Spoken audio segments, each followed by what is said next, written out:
Hello, how's it going?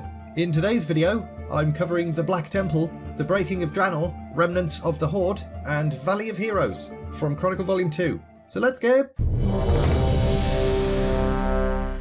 Now that they'd taken the Skull of Gul'dan from Deathwing, Turalyon wanted to catch up with Kurdran and Danath as soon as possible. Walking would have taken bloody ages, but luckily, he had an Archmage with him.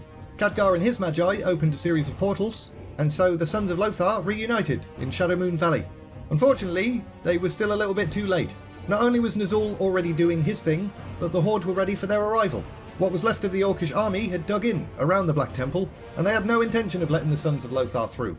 Khadgar could sense the potent energies lashing out from atop the Black Temple, and he was like, I think we're just going to have to go for it. So the Sons of Lothar launched themselves against the city. Whilst the battle raged on, Khadgar and some of his mage buddies slipped through, and began their hunt for Ner'zhul. But they bloody fail. Atop the temple, Ner'zhul and his followers had harnessed the power of the Eye of Dalaran, Book of Medivh, and Scepter of Sargeras. Together, they tapped into the ley lines beneath the temple, and at this point, Ner'zhul realised he was a little bit in over his head. He'd been so desperate to succeed that he'd got a bit overexcited, and the energies at his command started to spiral out of control. Multiple holes were blasted through the fabric of reality, and then some more holes, and then a lot more holes. Just a shitload of holes. This destabilised Draenor's ley lines. Rifts began to open across the entire world. Fissures erupted across land and sea. The planet was bloody exploding. Khadgar arrived to witness this unfold, and he wasn't a big fan of it. He managed to retrieve the Book of Medivh and the Eye of Dalaran, but Ner'zhul and his followers escaped into the nearest portal with the Scepter of Sargeras. This jerk had saved himself, but doomed his world. The ensuing chaos kind of brought the battle outside to a standstill. The planet was shattering, so must have put things into perspective for everyone. Khadgar consulted with Turalyon. He explained what was happening and what was going to happen. Everyone's probably going to die, mate, and the destructive energies will probably blast through the dark portal into Azeroth as well. But I do have a plan. What they needed to do was destroy the dark portal. That would protect their homeworld. However, they were going to need to do it on the Draenor side, because there wasn't enough time to do it on the other side. The energies smashing Draenor's back doors in were hampering Khadgar's magic, so he couldn't open a portal back to Hellfire Peninsula. They'd need to use griffins in order to get there, which I bet Khadgar loved, because he's not brilliant at riding griffins. When they arrived, they saw that most of the Alliance forces had cheesed it back to Azeroth, and there were Orcs cheesing it through the dark portal as well. And surprisingly, the Orcs weren't too happy about the idea of their only means of cheesing it being destroyed. The two sides crashed together near the dark portal. This was out of just sheer desperation on everyone's part. Turalyon and his forces encircled Khadgar and his Magi, fending off the desperate and terrified Orcs, and Khadgar started to unleash the power within the Skull of Gul'dan. This caused the stone frame of the dark portal to explode, and severed the bridge between the two worlds. Then, in an attempt to survive, Khadgar and the Sons of Lothar ran through an open rift nearby, with absolutely no idea where it would take them. And moments later, the world itself ripped apart. Draenor, the realm touched by Agramar, home to the mystical Orcs, and the greatest Apexis civilization of all time, was frickin' trashed. Some of the Orcs that had escaped Draenor through the dark portal explained what had happened to the Horde on Azeroth. So our homeworld's gone. Ner'zhul sacrificed everyone to save himself. Most of us probably didn't make it. Soz mates. For Chieftain Grommash, this was absolutely devastating. His only surviving family, his son Garrosh, had been living in the Magar camp in Nagrand.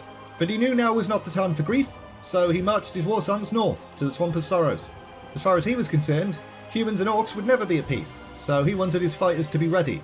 Members of the true Horde in Blackrock Mountain heard the news and were a little bit smug about it, in a we told you so kind of way.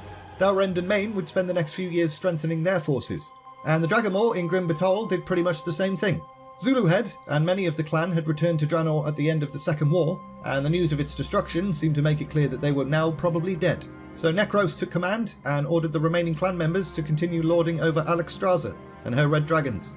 But not all people within the Horde wanted to keep fighting. Rexxar, for example. He believed the rest of the Mok Nathal to be dead, and he was a little bit disgusted with the actions of the Horde in recent years. They could all suck a bag of dicks. So he retreated into Azeroth's wilds and wandered the world in solitude. And up north, in the Ultrak Mountains, Drekthar and the Frostwolf clan had carved out a new home. They figured since they were isolated from the rest of the Horde, the Alliance would leave them alone. That kind of rhymed. They were lonely, but there were some benefits. Drekthar had rekindled his connection with the elements, and he was having a whale of a time doing shaman stuff. And far from the Eastern Kingdoms, Cho'Gul and the Twilight's Hammer clan didn't know anything about Draenor's fate, but they wouldn't have cared anyway. They were on a mission to find old gods. When they'd escaped the Tomb of Sargeras, they'd sailed towards the distant continent of Kalimdor, but they didn't know that they were being followed either. Garona had picked up the former Shadow Council member's trail, and she was on the hunt. But a lot of the Orcs that had fled from Draenor's destruction had just been immediately picked up in the Blasted Lands by the Alliance, and they were carted off to internment camps around Lordaeron. And as if the previous events had never even happened, the Alliance began their debates about what exactly they should do with the Orc prisoners, again. Because they love debates. But the overall feeling within the Alliance was pretty sad, man. Some of their greatest leaders and heroes had not returned from the expedition to the Orcish homeworld. Sons of Lothar peeps who had made it back painted a pretty grim picture. But there was still hope that someday, Turalyon, Khadgar, Illyria, Kurdran and Danath would return. However, this lasted about 5 minutes, and then hope faded. They were presumed dead, and statues were erected at the gates of Stormwind City in their honour. That was mature, wasn't it? Erected. This would act as a daily reminder of those who had made the ultimate sacrifice to save their world. It would be decades before people would learn that this had actually been a bit of a waste of time, really.